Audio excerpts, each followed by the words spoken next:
जय श्री कृष्ण। नमस्कार बंधुगण, मु उर्मिला आपनको स्वागत करुच्ची मो यूट्यूब चैनल उर्मी उर्मी को। मु कहवाक चाहूँगी जे पूजा करने द्वारा कौन हुए और पूजा कर सारिबा परे कौन कही क्षमा प्रार्थना करबा ठाकुर को। जदि ये वीडियो को भल लगे ताहले आपण लाइक शेयर और कमेंट सब्सक्राइब करें आउ एमती नुआ नुआ वीडियो आसिले देखिपारे। तो चलते देखा ये वीडियो को। पूजा करने द्वारा आमको शांति मिली थाए, मन को बहुत हल्का लगी थाए।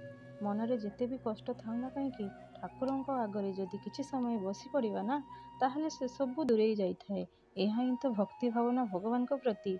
आमे पूजा सारिबा परे आमे ठाकुरंको एही भली क्षमा प्रार्थना करिबा उचित।